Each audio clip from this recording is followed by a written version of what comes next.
Hello Stargazers, Bryan Colter here, Evolutionary Astrologer for your horoscope report for the upcoming Aquarian new moon that happens on February 11th. But really this energy is going to extend out over the course of the month. Why is that? Because we have so many planets in Aquarius. It's right in the title of the video, Holy Aquarius Batman. You know, we got the sun and moon, we got Mercury in retrograde, we got both the benefics, Venus and Jupiter, right next to each other in the sky in this sign. Look for that because they're very beautiful in the sky. And last but not least, we also have Saturn in its own sign. It rules Aquarius. Whenever a planet's in its own sign, it's really strong. And then not only that, but we also have the other planet that rules Aquarius, Uranus, in a near exact square with Saturn.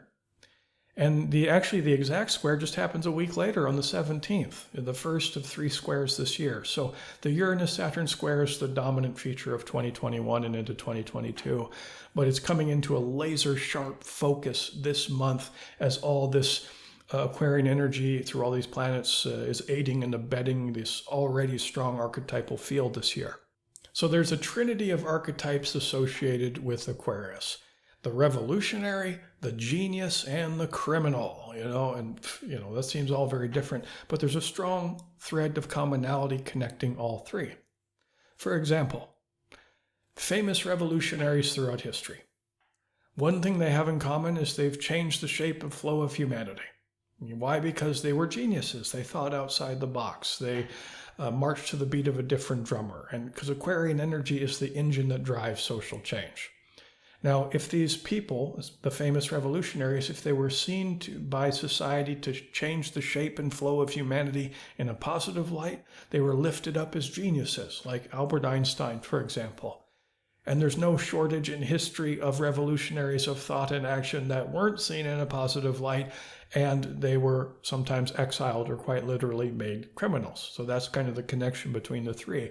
And what they all have in common is the ability to see things differently than mainstream culture. They become rule breakers, like a criminal, for example. They're a rule breaker. They are manifesting Aquarius, albeit the dark side of Aquarius, because criminals, they're hurting other people or hurting themselves, I suppose it depends on what it is they do. But it's usually nefarious activities, And of course, you can make the argument that, they're born into a traumatic family, and because of that pain and suffering, they buck the system and go down that path, that dark path. And that's true. But the core motivation is to resist the coercions of culture, to go their own way, okay? So they're still geniuses, and many of those criminals are literal geniuses. But that's what they have in common with, people who manifest the more positive expression of Aquarius, which is helpfulness towards other people. That's another thing you'll read in the literature about Aquarius is, yes, it's the sign of individuality, of freedom, authenticity, but it's also the sign of groups, a sign that likes to get together with organizations, with groupthink, coming together. So it's kind of like, which is it? Is it freedom-seeking or group-seeking? And it's somewhere along the lines of yes, both. I mean, they're not exactly natural bedfellows, but there is this desire with Aquarius to evolve the group.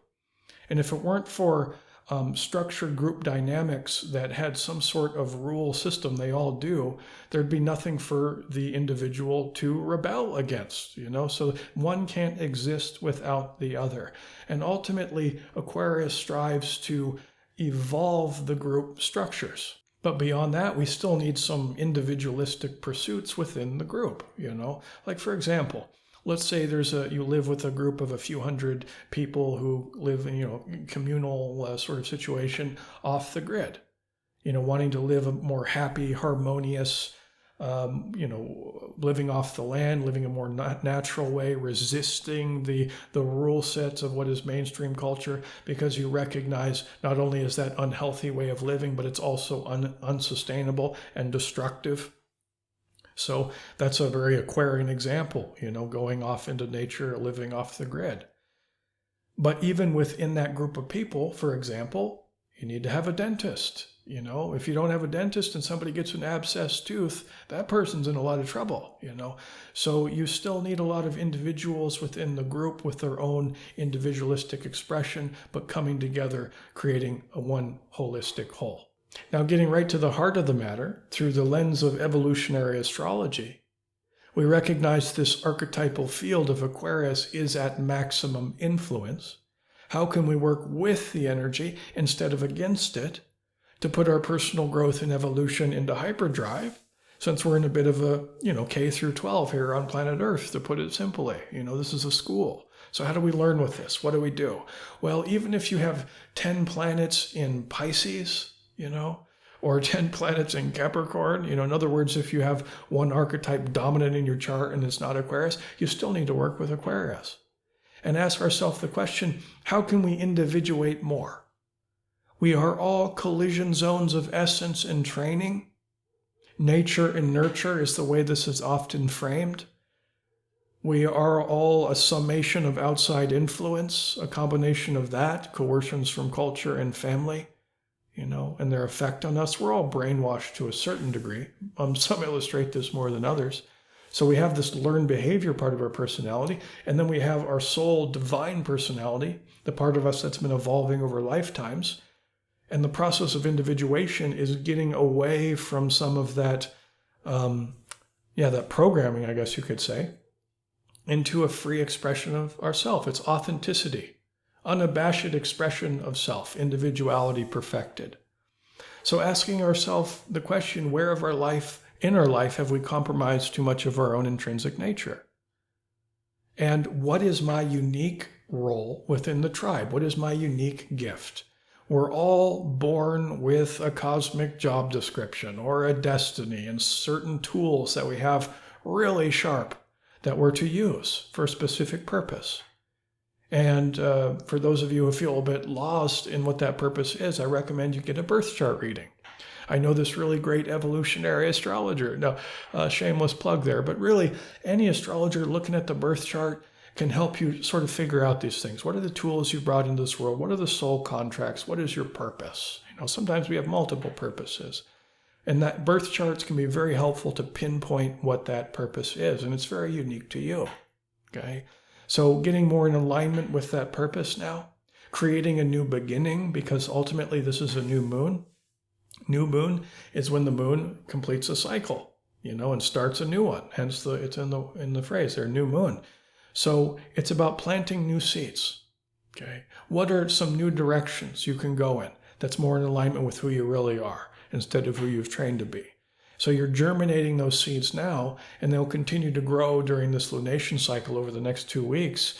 But really, these seeds will continue to grow over the course of the year, since although Aquarius is strongest now, its energy will be strong throughout the year. Well, I'll be talking about this polarity between Saturn and Uranus all year. So it's coming into a head this month. We'll really see it alive, both on the positive end of that spectrum and the negative. And one more point, it's really helpful to know your own personal birth chart. You can get them for free all over the net, and then pinpoint where Aquarius is in your chart. The little glyph for it looks like 2 lightning bolts horizontal. That's the Aquarian symbol. Find out where that is on the outer ring of your chart, and that'll show you what house it's in. And then once you understand what the houses mean, you can add a deep level of specificity in terms of, okay, what are these new seeds of intention I'm meant to be planting in what area of my life specifically? Where can I claim more freedom? Where can I be more authentic in this area of my life? So obviously when I'm doing these videos, I'm very much generalizing to a wide audience, but with a little digging, you can figure out with great detail the area which you're meant to grow through the most this month for sure.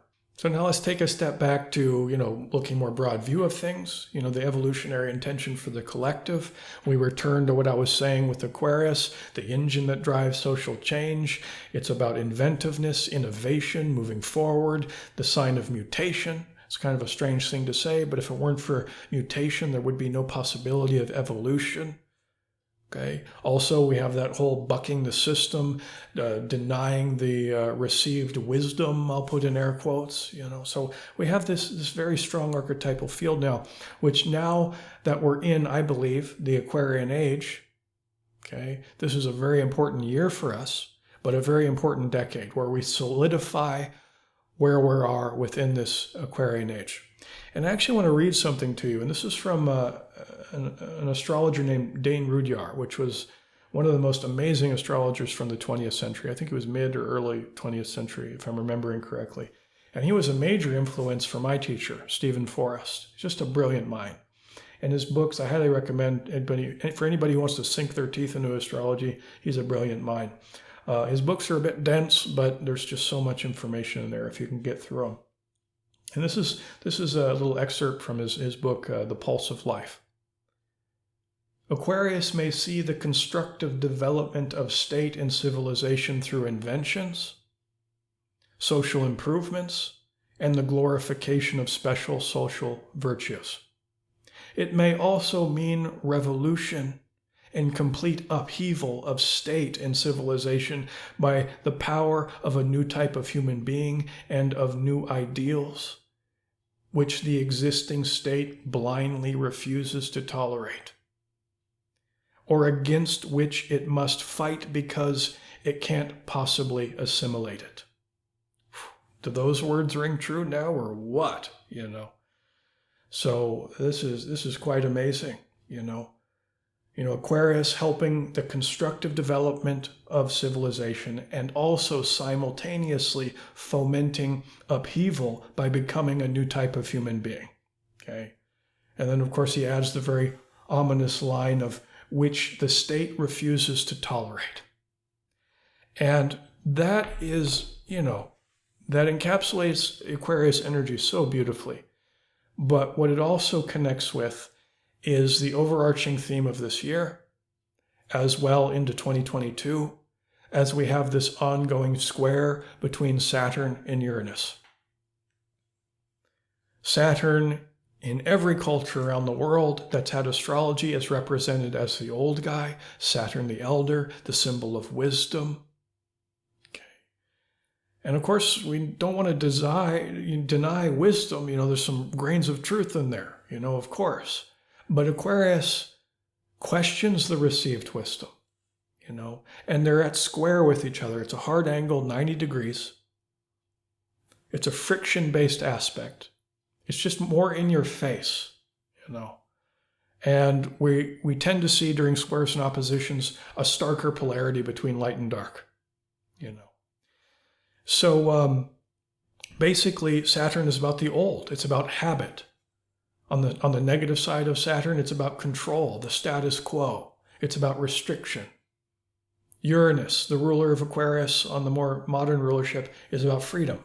So this year in 2022 is about restriction versus freedom, old versus new.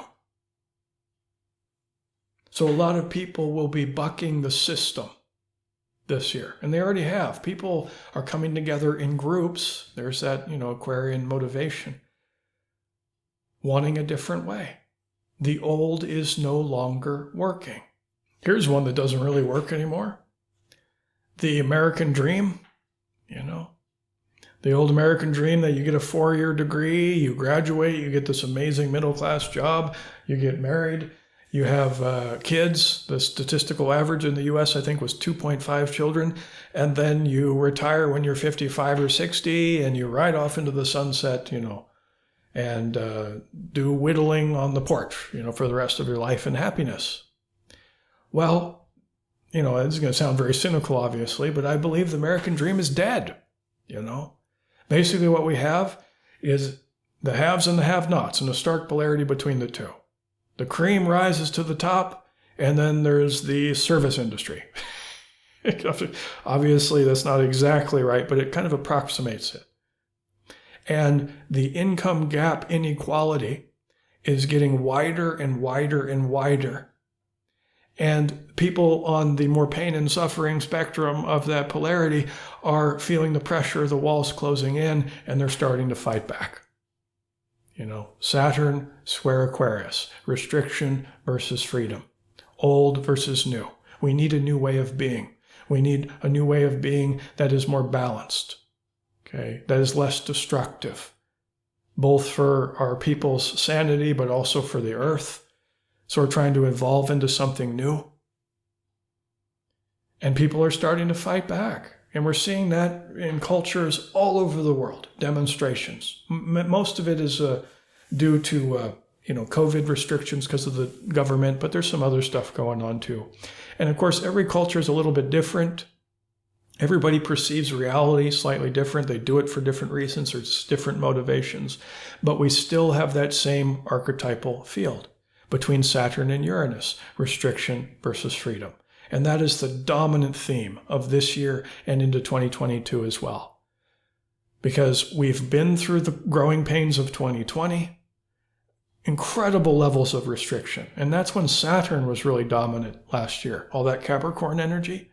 And now we're trying to break free from the shackles of the past in a way that's more inventive, that's moving forward, the evolution of society. We need something new.